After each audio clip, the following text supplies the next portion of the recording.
Bienvenidos a una nueva edición del Observatorio de Hematología. Ya saben, una iniciativa de la Sociedad Española de Hematología y Hemoterapia que pretende acercar esta especialidad a la población y además difundir contenidos de calidad sobre las enfermedades de la sangre. Hoy aquí vamos a hablar de trombosis, una enfermedad relativamente frecuente pero sobre la que la sociedad no tiene todo el conocimiento que querríamos y por eso vamos a descubrir muchas cosas hoy sobre la trombosis. Existen factores de riesgo prevenibles, sobre todo con hábitos de vida saludables, y existen factores desencadenantes, una hospitalización, la edad avanzada, tratamientos de quimioterapia, pero también tratamientos farmacológicos más comunes como los anticonceptivos orales o las terapias de reemplazo hormonal. Y ojo, también la inmovilización y la presión asociadas, por ejemplo, a los viajes en avión. Razones que justifican que hoy vayamos a hablar y aprender mucho sobre trombosis, como siempre, con la ayuda de los mejores testimonios.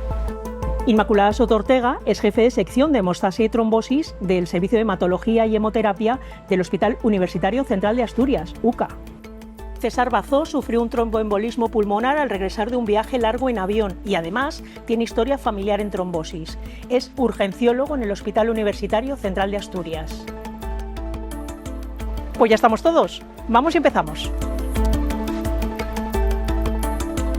Yo supongo que ustedes están familiarizados con la trombosis. La trombosis es un trombo, un coágulo de sangre que se produce en una vía, en una arteria o en una vena. Puede bloquear el flujo de sangre o ralentizarlo, pero también se puede despegar y puede producirse en cualquier órgano, pero también ese trombo puede viajar, por ejemplo, a los pulmones o, por ejemplo, al cerebro. Pero ellos son los verdaderos expertos, yo soy muy curiosa y hago 1000 preguntas. ¿Qué es la trombosis? Tú lo has contado muy bien, Belén. A ver, la trombosis es un error. La sangre, cuando va por los vasos sanguíneos sanos, por las tuberías sin agujeros, tiene que ir en el estado que caracteriza este tejido, tiene que ir líquida. ¿Para qué? Para llevar lo que tiene que llevar a donde lo tiene que llevar. Fundamentalmente oxígeno, pero también otros nutrientes, otros componentes a su destino final, que son las células de nuestros tejidos que conforman nuestros órganos, nuestros aparatos y nuestros sistemas que hacen que nuestro organismo funcione correctamente. Cuando se rompe esa continuidad, nuestro organismo, que es una maravilla, tiene sistemas para taponar el agujero, ¿vale? Esa es la coagulación de la sangre. El agujerito se tapona con un coágulo y aquello se arregla, se repara y todo vuelve a funcionar como debería. Cuando se producen circunstancias que hacen que ese coágulo se forme dentro de lo que es el vaso sanguíneo entero, sin roturas, eso se llama un trombo. Ese trombo generalmente se forma pegado a la pared interior del vaso y son blanditos, no sé cómo decir, son como gelatinosos y rompen con mucha facilidad, son muy inestables cuando se forman, no se quedan ahí pegados y no hacen nada más, que ahí todo lo que harían, bueno, pues es un poco más estrecho, no, hacen más daño, todo el que pueden. Cuando se forma el trombo crece sobre sí mismo y algún fragmento es muy fácil que se suelte. A ese fragmento que se suelta le llamamos émbolo. Y la sangre que sigue circulando lo arrastra. ¿Dónde para? Pues donde el diámetro de ese émbolo sea mayor que el diámetro del vaso. Ya sabéis que los vasos sanguíneos se van ramificando. Ahí se para. Desde donde se pare en adelante, pues ya hace el daño consiguiente de que no llega oxígeno, no llegan nutrientes, no llegan funciones celulares que son imprescindibles para el mantenimiento de esas células cuyo flujo sanguíneo queda interrumpido. Pero eso puede ocurrir en una pared de una vena o en una pared de una arteria. Las causas son distintas y las consecuencias también. Cuando se produce en la pared de una vena se llama tromboembolismo venoso. Cuando se produce en la pared de una arteria se denomina tromboembolismo arterial, pero el tromboembolismo arterial a veces no le llamamos trombosis, no le damos la importancia que tiene porque tuvo un ictus. ¿Qué fue un ictus? ¿Un ictus es una cosa distinta de un trombo? No.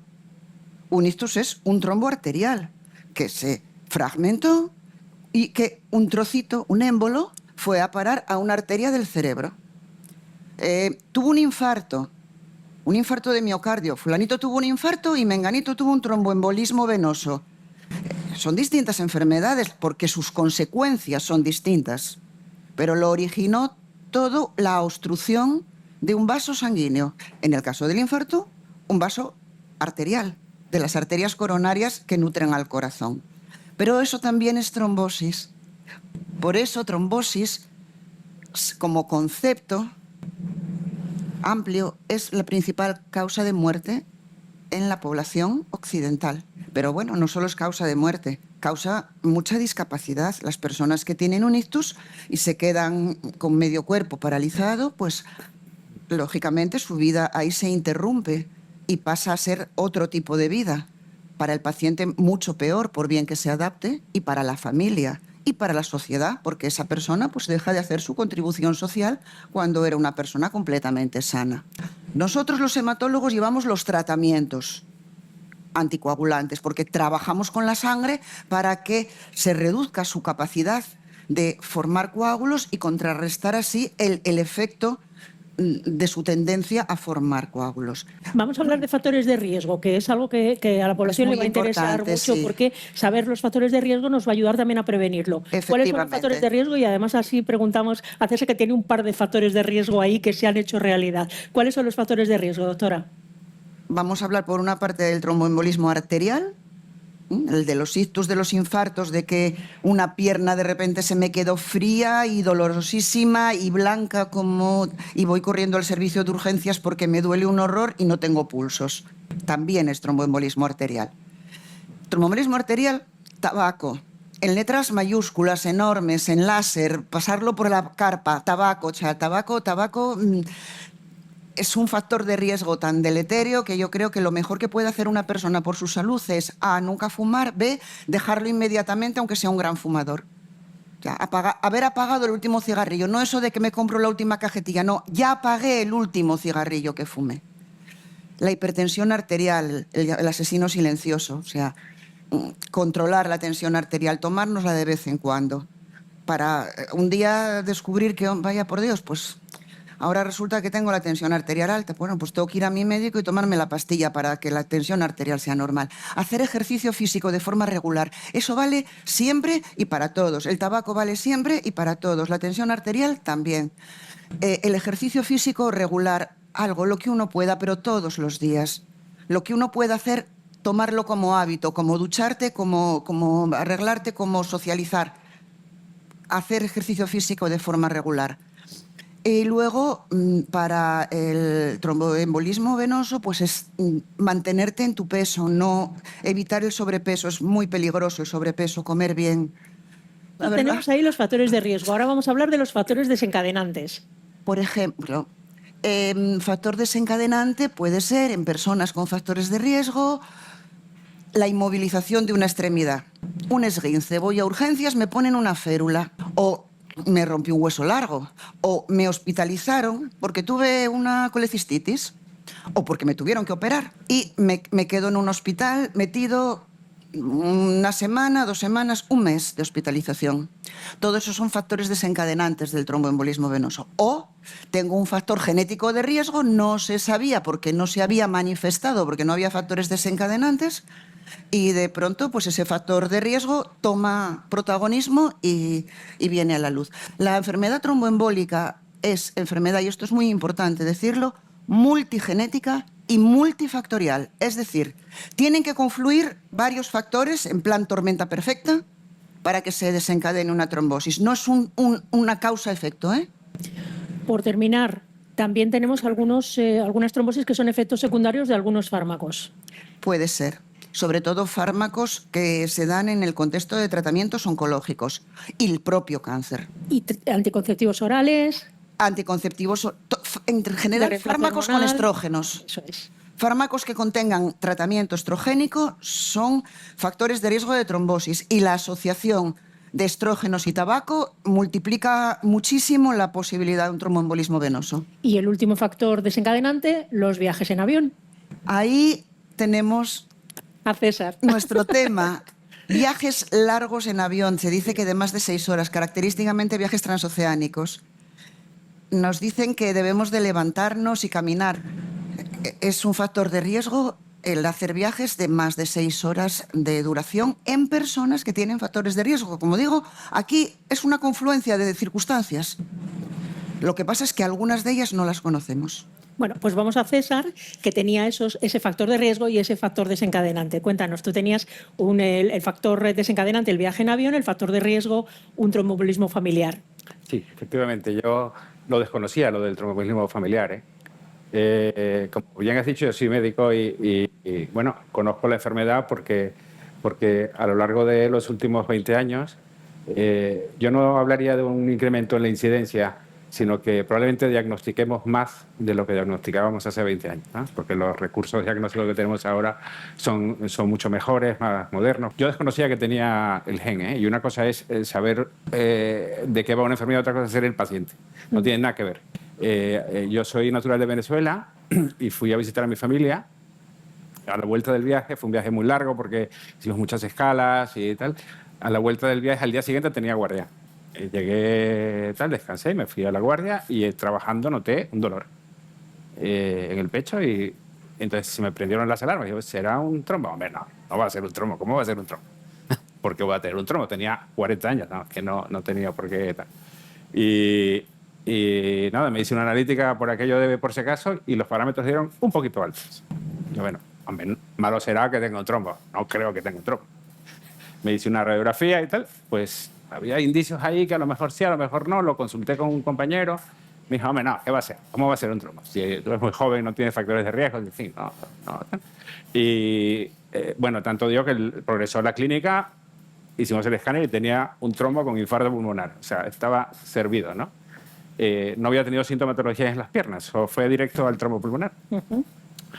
Como se hace en estos casos, cuando no conoces la causa de tal, pues se te hace un estudio genético y entran ahí los compañeros de hematología, de los cuales solo tengo que decir maravillas, porque es fantástico que puedan, porque además la labor que hacen no es solo personal, porque una vez que diagnosticas la trombofilia, que así se llama la enfermedad, que hay varias, la mía concretamente es un factor 5 de Leiden, que es una resistencia a una proteína, que lo que hace es incrementar el riesgo de tener trombosis por 10, lo multiplica por 10. Él es médico, él podía identificar que podía tener, pero que podía tener una trombosis o podía tener un trombo, pero en su caso, claro, de hecho lo hizo, pero en su caso, que era un trombo pulmonar, el común de los mortales, el ciudadano normal, las personas que nos están oyendo, ¿cómo identifican qué síntomas les tienen que hacer llegar a consulta? Es muy traidor el embolismo pulmonar. Puede ir desde no notar nada y pasar, dependiendo de la intensidad, pasar desapercibido, asintomático, hasta mostrar síntomas que son los más frecuentes de dificultad respiratoria. Parece que me cuesta subir escaleras, lo dicen muchos pacientes. Parece que tengo un malestar, es que lo que dice César, no me encuentro bien, es que esto, una sensación que mejor nos la cuenta él. Para empezar, aparece bruscamente, ¿no? Porque el trombo, claro, se desprende y hace daño. Entonces, notas inmediatamente que algo duele, ¿no? Si el trombo puede ser unilateral, o sea, se puede ir a un pulmón o a los dos pulmones. Si es muy grande, va a los dos pulmones, tienes dificultad respiratoria porque obstruye la circulación pulmonar, no se puede oxigenar.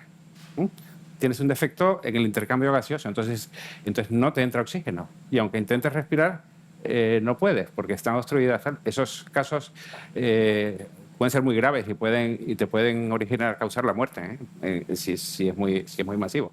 Una vez que me hicieron el estudio, pues se vio que tenía un defecto genético, es una mutación en un gen que hace resistencia a una proteína que favorece esto por 10, como te decía. Ese estudio lo trasladamos cuando me pasó esto, me vino al recuerdo 2 tíos en Venezuela que habían tenido cada uno un trombo pulmonar. Y cuando lo vi, claro, pues esto es hereditario y de mi padre. Entonces, por la rama de mi padre empezamos a estudiar, pues tenemos 10 positivos. Y mis hijos, yo tengo 4 hijos, 2 de ellos lo han heredado. Tengo un hermano que vive aquí en España también, que tuvo una fractura de peroné, le pusieron una escayola, como bien ha dicho Inmaculada, es un factor de riesgo añadido, la inmovilidad y tal, y a pesar de que estaba con heparina hizo un tromboembolismo pulmonar. ¿Y tú ya paciente diagnosticado de riesgo de trombosis, de tener más trombosis? En su momento, el episodio que tuviste se corrigió y ahora nos explicas cómo. Sí. ¿Y qué precauciones tienes que tener a partir de ese...? Vale. Bueno, estuve ingresado, ¿no? Me pusieron tratamiento, como en este caso, con un anticoagulante, primero con heparinas de bajo peso molecular, que son unas inyecciones que se ponen en la barriga, y después con anticoagulantes orales, ¿vale? Te condiciona mucho esto, ¿eh? A mí me cambió mucho la vida y al final se disolvió el trombo y no me dejó ninguna secuela. Pero yo tengo una moto y entonces anticoagulado, pues no cogí la moto, me daba terror caerme. O sea, condiciona el día a día de una manera muy importante, ¿no? Los viajes en avión. Cada vez que viajo tengo la precaución de ponerme heparina y tal. Hace unos años tuve que ir a Estados Unidos por un tema laboral y iba con la heparina, me la quitarán en el aeropuerto, llevo un informe para que cuando venga de regreso pueda, etcétera, ¿no? O sea, va condicionando todo porque sabes que es una enfermedad que si no la controlas te puede matar. Es que te puede matar. Entonces, sí. Doctora, él ha dicho que a él le dolía. Sí. ¿La trombosis siempre duele? Es una pregunta comprometida. El dolor es una percepción individual y depende del paciente. La trombosis siempre hace daño, pero la percepción que tenga el paciente es variable. En general, duele, pero es en general. Hay pacientes en los que cursa de forma asintomática, que llamamos nosotros, es decir, no causa síntomas, no causa dolor. Lo que sí siempre causa malestar. La gente que trabaja en urgencias, que son los primeros que atienden al paciente, o el médico de atención primaria, que es al que el paciente consulta porque me siento mal, no sé qué me pasa, y hablando con el paciente, el médico de atención primaria o el médico de urgencias, si el paciente considera que necesita una atención urgente, son los que son la puerta de entrada de identificación y de lo que los médicos llamamos diagnóstico diferencial. Es decir, de todas las cosas que pueden causar los síntomas que padece el paciente, el médico que inicialmente le atiende discrimina qué puede ser y a partir de ahí se puede hacer el diagnóstico. Hablemos de edades. ¿La trombosis puede aparecer a cualquier edad? Puede afectar a todas las edades de la vida, lo que ocurre que la confluencia de factores de riesgo va aumentando a medida que va avanzando la edad. Pueden darse factores de la suficiente intensidad en edades más jóvenes, como le pasó a César, a los 40 años, un hombre joven y sano por otra parte. ¿Y los niños? Los niños también pueden tener trombosis y de hecho la sufren. Afortunadamente es menos frecuente por las razones de la edad. Pero bueno, es un tema que se va a tratar en el Congreso Nacional, la trombosis infantil, porque está muy en boga. Generalmente los niños que sufren trombosis en edades pediátricas tienen que ver con el cáncer o con tratamientos oncológicos. El propio cáncer es un factor de riesgo trombótico. ¿El cáncer o el tratamiento del cáncer? Ambas.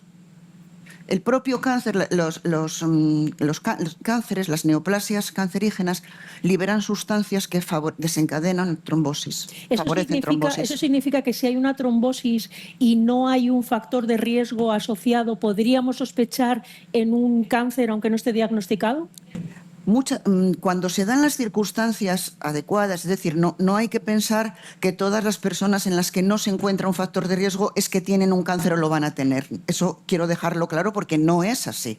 Ahora bien, en una persona de una edad mayor de 60 años o así, que fumó mucho o que fuma, que tiene factores de riesgo y que no encontramos tampoco una circunstancia que veamos, ¿y por qué esta persona ha tenido una trombosis? No parece que...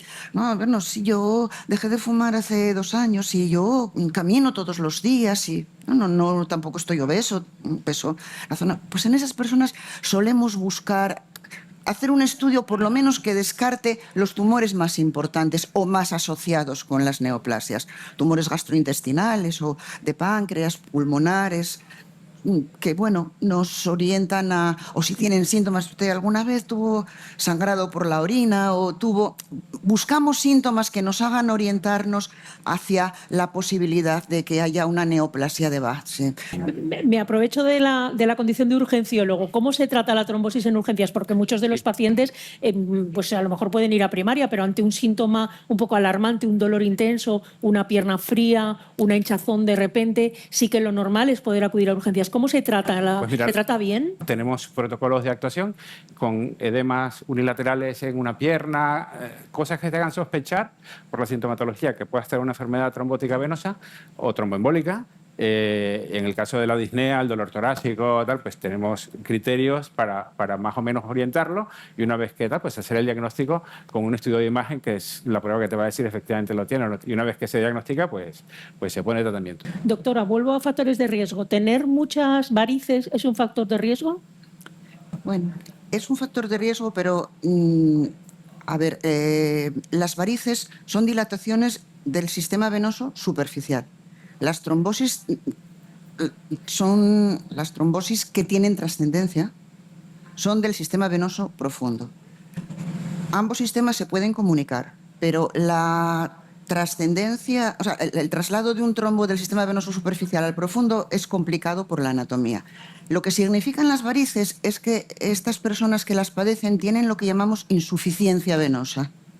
¿Qué significa? Que las venas tienen dificultades para hacer su función de bombear la sangre desde las extremidades inferiores contra la gravedad al corazón. ¿Qué trascendencia tiene? La sangre va más despacio.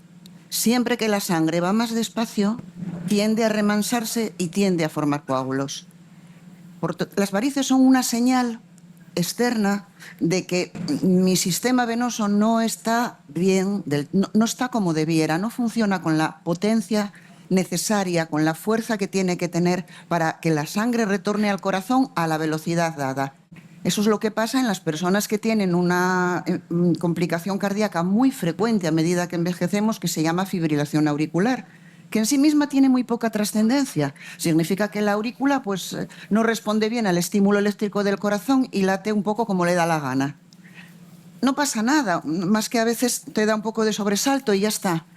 Lo que pasa, y por lo que los pacientes tienen que prevenir ictus con anticoagulantes, es que en la aurícula la sangre no pasa a la velocidad debida, queda un poquito parada y ahí tiene el factor de riesgo de formación de trombos.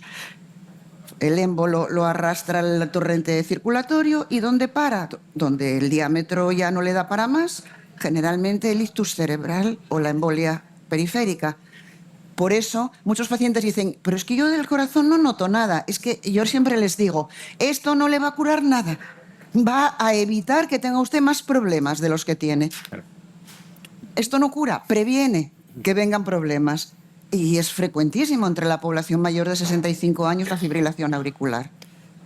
Mayor parte de la población que tenemos anticoagulada. En los pacientes hospitalizados, esos inmovilizados, porque en un avión, aunque puedas o no, te intentas mover. Pero ¿qué pasa con esos pacientes hospitalizados? ¿Cómo se pueden mover? No se pueden mover muchas veces. De hecho, la incidencia de tromboembolismo venoso en pacientes hospitalizados puede, si no se previene con heparinas de bajo peso molecular, puede llegar hasta el 80% de tromboembolismo venoso. Vamos a hablar del síndrome postrombótico. Sí. ¿Qué es el síndrome postrombótico? El síndrome postrombótico es que la pierna en donde ha ocurrido una trombosis, como dije, el daño del vaso es fijo, siempre ocurre. Donde se produjo el trombo, la pared del vaso, en mayor o menor extensión, queda dañada. ¿Qué pasa? Que como ese vaso ya no va a funcionar adecuadamente para el retorno venoso al corazón, la sangre va a tender a remansarse. Esa pierna se hincha, la piel de esa pierna pierde su trofismo, pierde sus características normales de piel sana.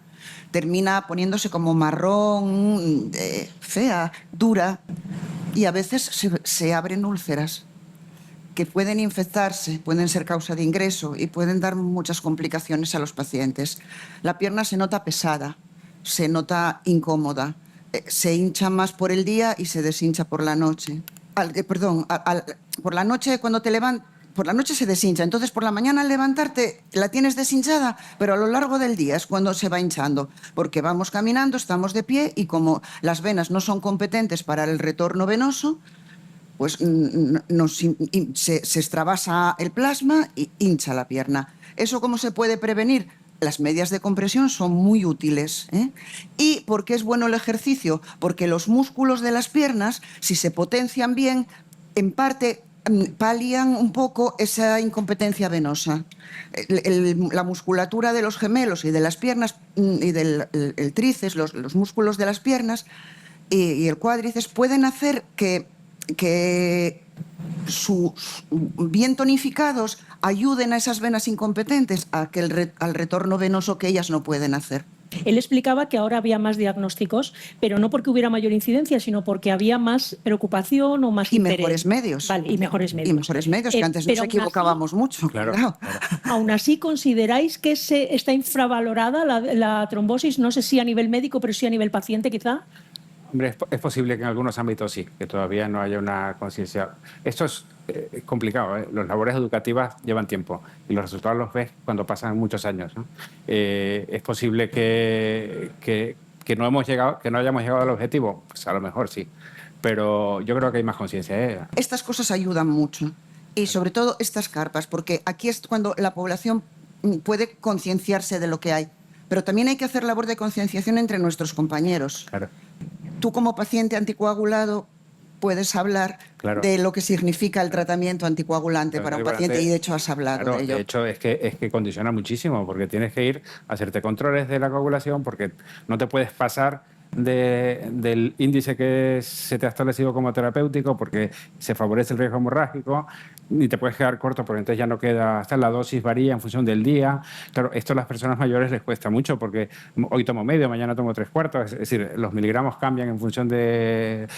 condiciona muchísimo, o sea, no es una pastillina que me tomo para evitar que tenga tal, es que es más que eso, es un tratamiento que requiere un control riguroso. Cada vez esto ha mejorado muchísimo también, porque antes tenías que ir a un sitio concreto a hacerte los controles de INR, que ahora los hacen desde cada centro de salud, se encarga el servicio de hematología, que entiendo que es un trabajo brutal, porque cada vez hay más gente que está tratando anticoagulante porque se diagnostican más y entiendo que tienen una sobrecarga todo esto genera muchísimo trabajo detrás que no se ve y que es bastante más que decir hoy te tomas medio y mañana te tomas uno. Exacto. Que no es tan fácil. ¿Qué estamos investigando ahora mismo? O sea, además de los fármacos que aprobados ya por la EMA, incorporados o no al Sistema Nacional de Salud, incorporados o no a las distintas comunidades autónomas, ¿qué estamos investigando? ¿Por dónde vamos? Pues hay una investigación muy potente en la búsqueda de nuevas, lo que se llaman dianas terapéuticas, es decir, fármacos que actúen en sitios distintos de en donde actuamos ahora y que causen los menores efectos secundarios y la mayor eficacia. Siempre buscamos lo mismo, más eficacia, menos efectos secundarios. Y luego se está trabajando mucho en prevención y se está trabajando mucho en identificación de factores de riesgo y de factores genéticos de riesgo. En cada foro que hablemos ahora de cualquier ámbito hay que meter la inteligencia artificial. Sí. ¿Cómo nos puede ayudar la inteligencia artificial para mejorar ese pronóstico, ese tratamiento? Yo creo que en información, sí. En información. En información. La decisión es nuestra. La inteligencia artificial no es meto aquí y salen churros que van a decir haz esto y lo otro, no. A mí me parece que la inteligencia artificial nos va a dar muchísima información que no seríamos capaces nosotros de estudiar tan rápido, pero nosotros vamos a discriminar la calidad de la información. La gran ventaja que tenemos en nuestro tiempo es que tenemos a mano mucha información que tienes una duda de cómo tratar esto o en qué consiste tal o cual cosa, pues la IA es una herramienta. La herramienta está allí y si tienes una duda, pues siempre puedes consultar a tu médico de cabecera, a un profesional de la salud que te oriente. Mucho mejor, ¿no? Consultar al médico de cabecera o al urgenciólogo que a un ordenador. Están allí. Hemos pasado del doctor Google al doctor IA. Sí. Bueno, el primer paso son ellos. Bueno, pues ya cerramos. Yo os doy las gracias a mis cómplices, gracias por explicarlo todo también. Gracias a ustedes por estar. Gracias a la Sociedad Española de Hematología por organizarlo y por tener siempre en cuenta estos espacios para acercar eso, la hematología y este contenido de información que esta sí es fiable de verdad a la ciudadanía.